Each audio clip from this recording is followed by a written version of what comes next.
magpakabuti at sumunod sa kanya.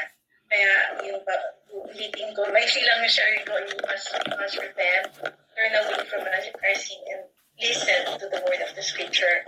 At aside po doon, syempre po, katulad nung nasa gospel, no? It doesn't matter whether you're rich or poor.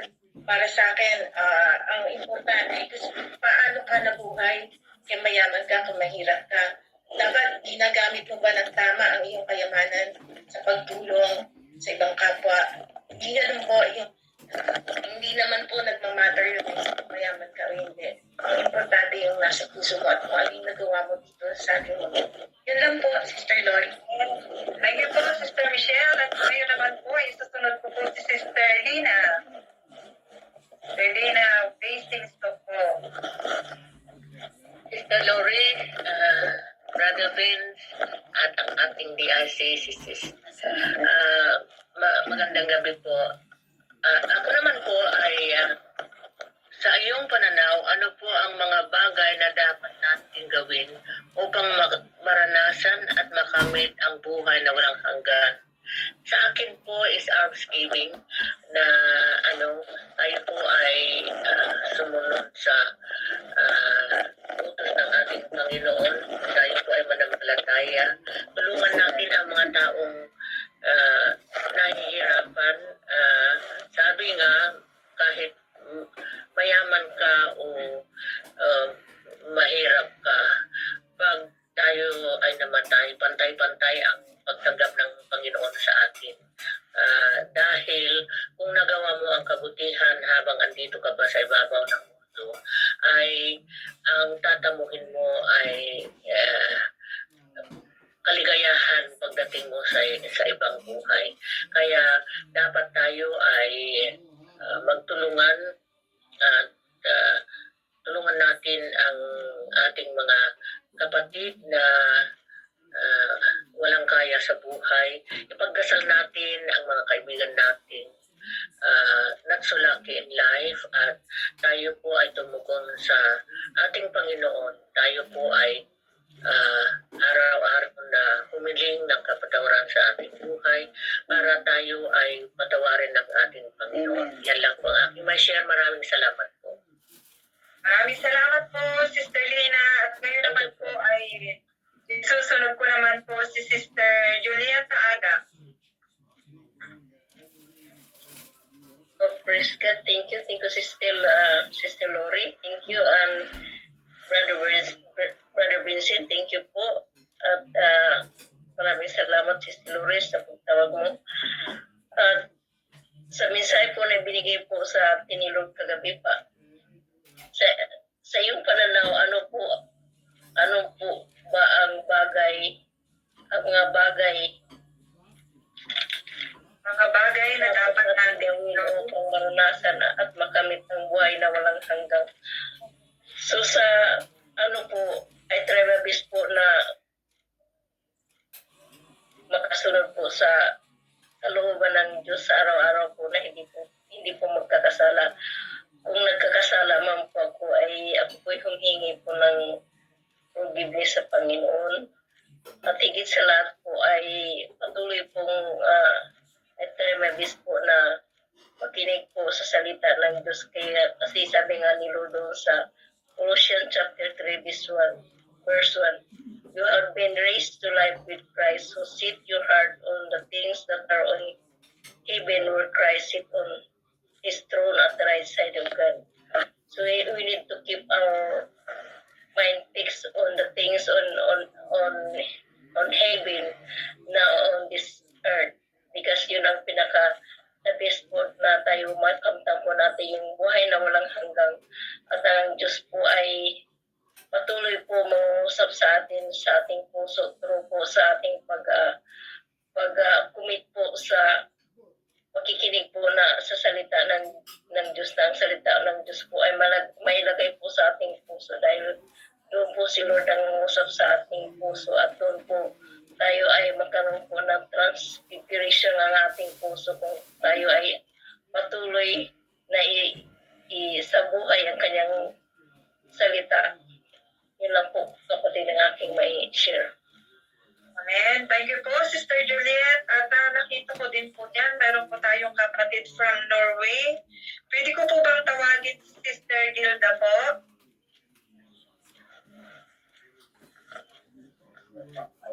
Good evening po sa lahat. Brother Bess, Brother Darcy, at sa inyo po lahat mga kapatid at sa ating amang Yahweh Shaddai. Ang aking pong mai-share po sa gabing ito, sa ating kinagulayan, ay yung pong nasabi po kanina ni Brother Vince na yung love your God with all your heart, mind, body, and soul, and with all your strength. Yun nga po, at love your neighbor as yourself. Sa akin po is yung pinaka importanteng bagay na magagawa natin para tayo makakamit ng buhay na walang hanggan. Yun po, pagbibigay ng pag-ibig sa ating kapwa na yung unconditional love. At sa pamamagitan po doon, hindi na tayo mahihirapang magbigay, hindi na tayo mahihirapang mag-unawa ng ating kapwa. Ngunit, yun po ay magagawa din po natin yun sa pamamagitan ng ating pagsunod sa ating sa mga salita na patuloy nating napapakinggan, mga salita na nagmumula po sa ating Diyos. Kaya sa akin po is yung, yun nga po yung love the Lord your God with all your heart and mind, body and soul and strength, at yung unconditional love po para po sa ating kapwa. Sa palagay ko po, yun po ang pinaka malaking bagay na magagawa natin para makamit natin ang buhay na walang hanggan. Amen. Yun lamang po mga kapatid. Thank you. Well done, kapatid. To God be Thank the you so glory. much po, Sister Hilda. Amen, At amen, amen. po ay tawag din po ako sa ating mga preacher. Pwede ko po bang tawagin si Brother Aldin Perez po?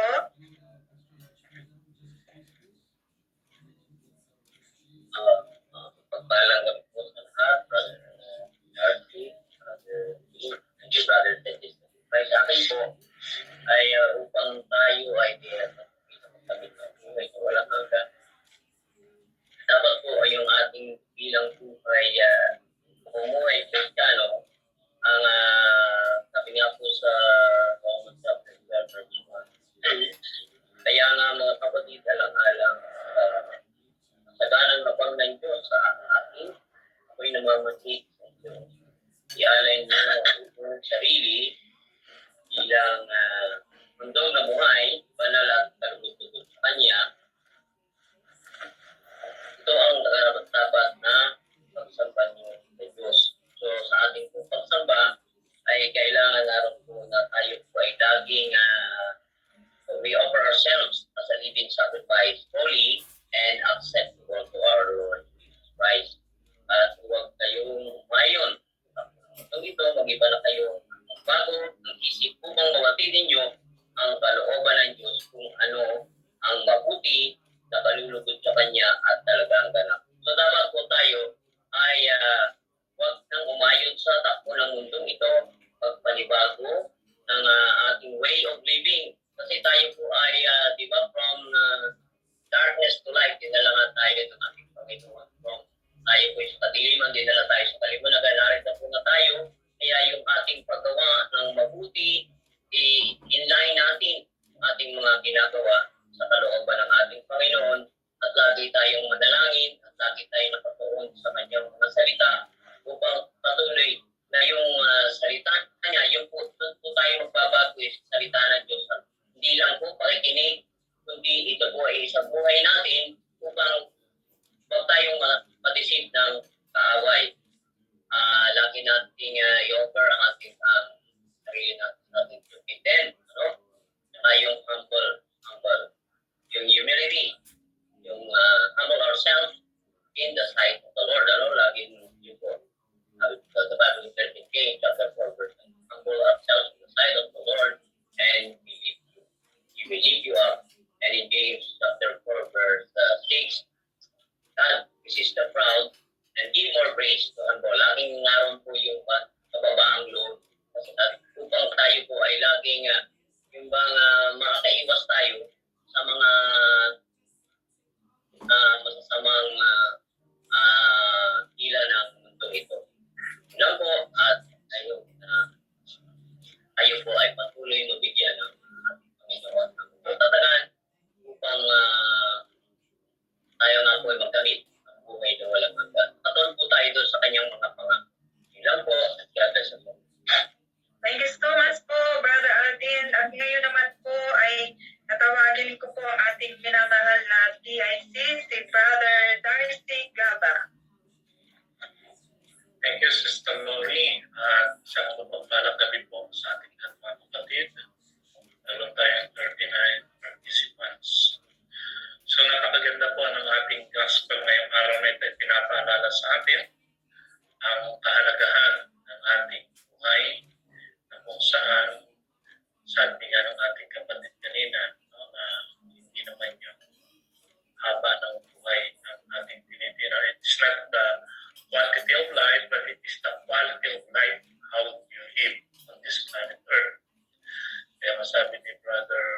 Christ, that Brother Vince, live a life with a purpose.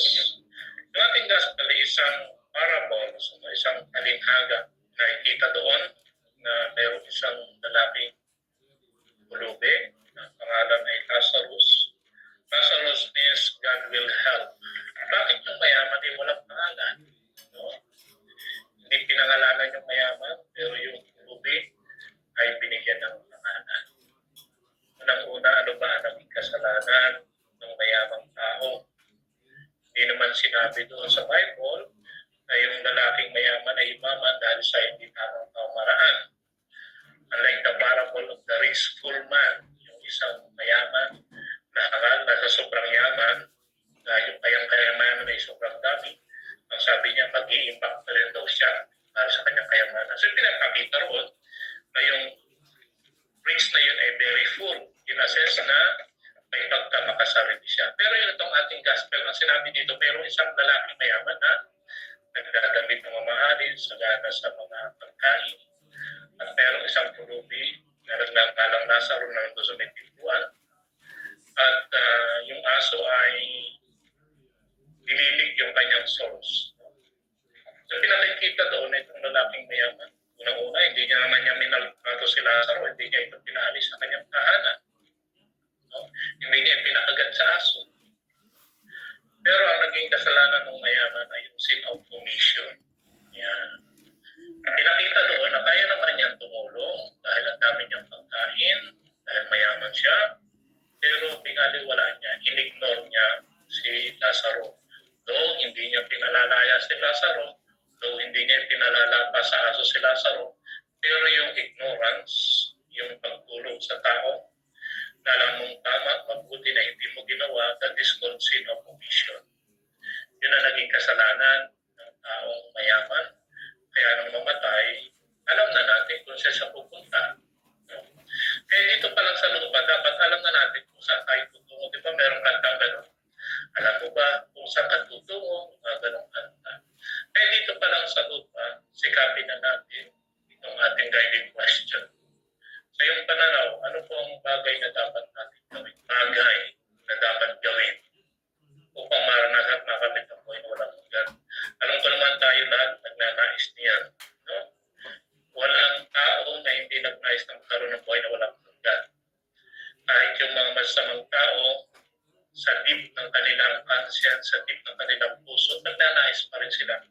Kaya lang, sa mga pagkakataon na dala ng panahon, kaya nakakagawa sila ng ganong masamang bagay. Bakit? By nature, we were created in the image and likeness of God. So mayroong kabutihan sa bawat puso ng bawat isa. Kaya lang nga, itong kabutihan na ito ay natatakpan, napapatuan ng mga bagay na hindi dapat. No? Katulad ng greediness. Itong sa ating Bible, itong gospel natin ngayon. Isang pagpapakita ng mayaman na ito ay walang pakialam. No? Meron siyang pakialam sa kanyang sarili lang. So pinapakita sa ating lahat na gumawa tayo ng isang bagay na alam natin tama, mabuti sa paningin ng Panginoon sapagkat at the end of the day, tayo ay i-judge. Yeah. Kaya nga, that is the great equalizer. Whether you are rich, you are poor, pag namatay tayo, dalawa lang patutunguhan, langit o Hades, yung sabi nga ni Brother James, or Inferno. Kaya dito pa lang, dapat nagsisikap na tayo. Kaya yun ang aking ginagawa. Bilang isang lingkod ng Diyos, pinagsisikapan ko yung mga bagay na alam kong tama at mabuti na ayon sa salita ng Diyos. Dahil ang sabi dito sa ating gospel, nakiusap pa yung lalaking mayaman na papuntahan doon kay Lazaro, yung nabisuan yung mga kapatid niya na 5 lalaki para hindi maranasan ay yung nararanasang torment sa lugar. Anong sabi doon sa ating pagbasa? If they will not listen to Moses and the prophets, neither they will be persuaded if someone should rise from the dead. So meaning to say, itong gospel, itong salita ng Diyos natin pinagninilayan almost every night. No? Dahil sabi ko nga, kung hindi nawala yung Monday natin pag-aaral, talagang 7 days sa week itong ating pagkikinay. So laging pinapaalala sa atin itong kahalaga ng salita ng Diyos at ang pagpapag sa salita ng Diyos. Kaya yun ang dapat natin gawin sa ngayon na kung saan pinapaalala natin sa ating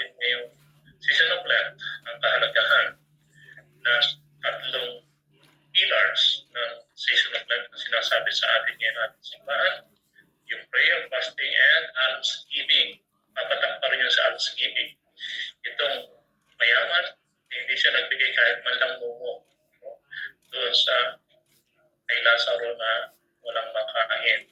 Mabuti pa yung aso, may care yung aso. Bakit? Ibigay niya ng comfort si Lazaro sa pag-click sa kanyang source. Kasi pag-click ng aso sa source ni Lazaro, nakaroon ito ng healing. Kasi po yung leak ng aso ay meron silang parang healing process. No? Kaya mabuti pa yung aso may concern, pero itong mayaman walang concern.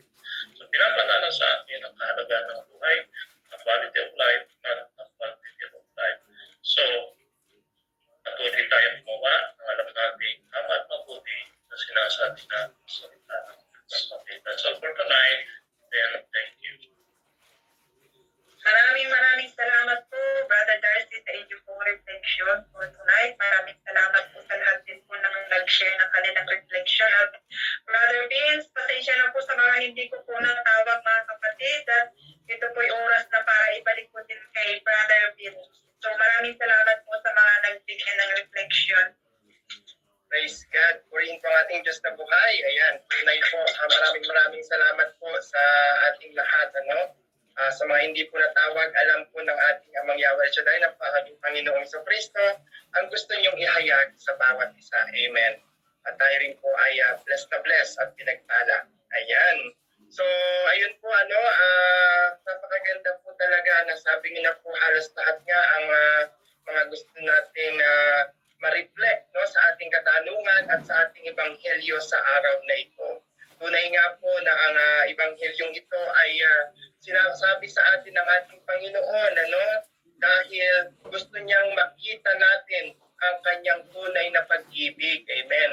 Hindi po para nga tayo ay i-condemn or whatever, but then yun po yung purpose ng ating Panginoon dito, na tayo ay bigyan nga ng paghahanda para sa kabilang buhay. Ayan po, at na-mention na nga po ng ating kapatid, Brother Darcy, yung pagkakamali ng mayamang ito, na pwede naman po niya talagang ibigay yung pagmamahal and care, love and care doon kay Lazarus na nasa gate, pero hindi po man lang niya ginawa. Amen. So yan po yung malaking panyaya sa atin.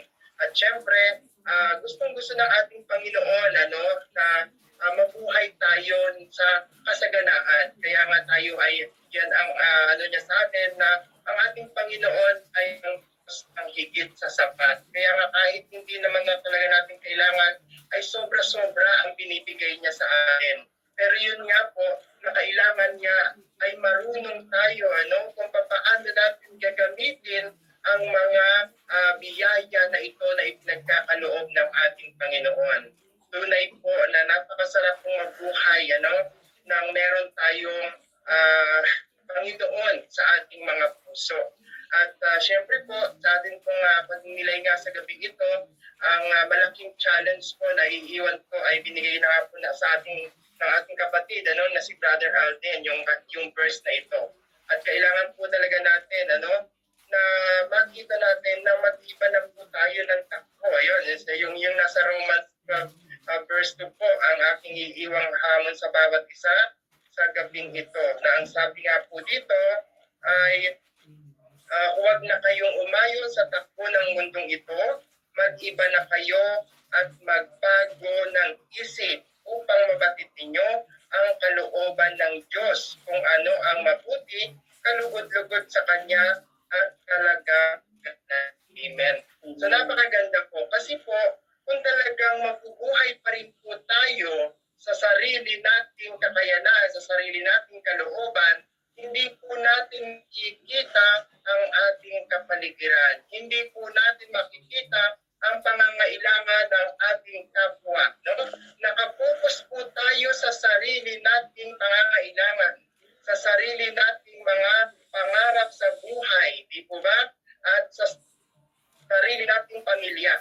At yun po, so nakita po natin literally talaga, na nasabi na nga ng ating kapatid ni Brother Darcy, na sa takbo po ng pagpapahayag ng Ebanghelyo ay mabait pa po ang ang mayamang ito kasi nga hinahayaan pa niya yung pulubi doon sa kanyang gate. Na kung sa iba po talaga yon ng mga hipokrito, no? Kung tawagin natin, ay pag dumais lang sa iyong paligid ang isang hindi mo kilala, strangers, lalo na ang pulubi, ay mabaho ika, ganyan, lalo may sugat, aalisin yan, no? Or else, sabi nga ay umano pa lang doon sa bakuran ay pinapahabol na sa aso, di po ba? Hindi po ginawa ng mayaman yon. Ano nga ang naging sala niya doon? Yung pong care at yung pagmamahal man lang na itinapo niya doon. Kaya nga po, kung tayo po ay hindi na nga aayon sa takbo ng mundong ito, no? Mamumuhay na po tayo sa kalooban ng ating Diyos, ay mababatid po natin, ano? Ang lahat ng kalooban nga ng Diyos. At tayo po ay nananangan sa salita ng Diyos. So lahat po ng ating mga kilos, no? Lahat ng ating mga gawa ay talagang tayo po ay nag-iingat dahil ang ating pong lagi nasa sa isip nga ay makasunod sa kalooban ng ating Diyos para sa buhay na ito. Ano? At ito nga po, talaga naman, natunay mga kapatid ko kay Kristo. Wala ni isa sa atin dito na nakakonect na hindi nakaranas ng pagpapala ng ating Amang Yahweh Shaddai, ng ating Panginoong Kristo. Naranasan natin sa ating buhay na anuman ang ating mga kahilingan, anuman ang ating mga hinaing sa ating mga panalangin, ay natugunan na po yan. Diba? Natugunan na.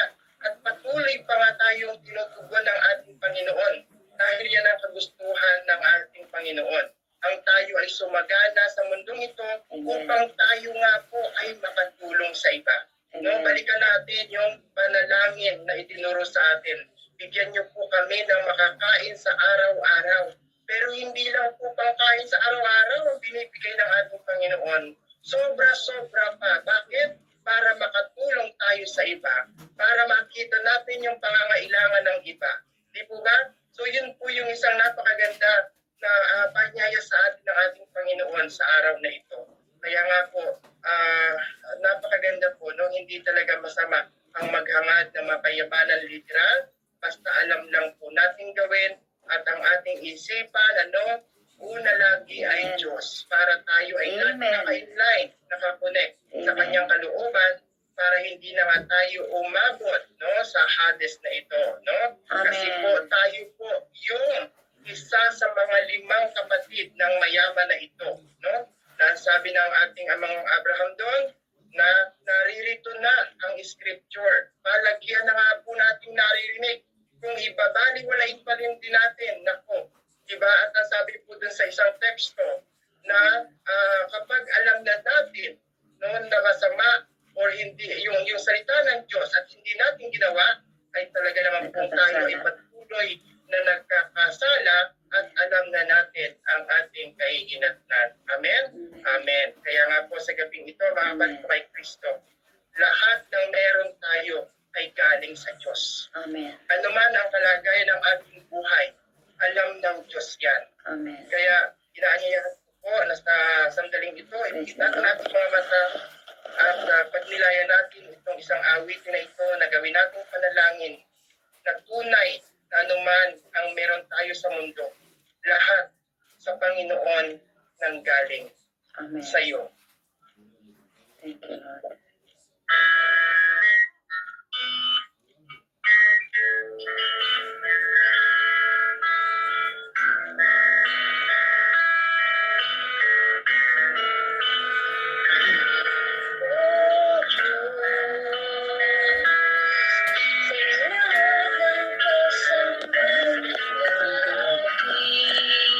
Salamat sa Diyos. Thank you, Lord.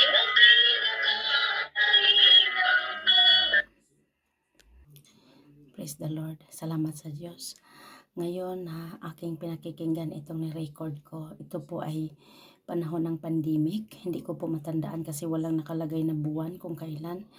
Buti na lang hindi ko siya na-erase kasi mayroon itong isang phone ko na pang-support. Dito ko siya na-record. Sayang hindi ko na-record lahat. Siguro mayroon pang marami pa po na una. So hindi ko na kaya, pero talaga nakaka-bless.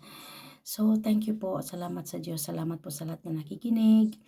Nawa patuloy pagpalain ang bawat isa na nakakapakinig po sa mensaheng ito sa Bible Reflection po na pinangungunahan po ng ating mga minamahal na kapatid ng Andover, Sister Lori Santillan. Kaya natandaan mo pa po ito, sis.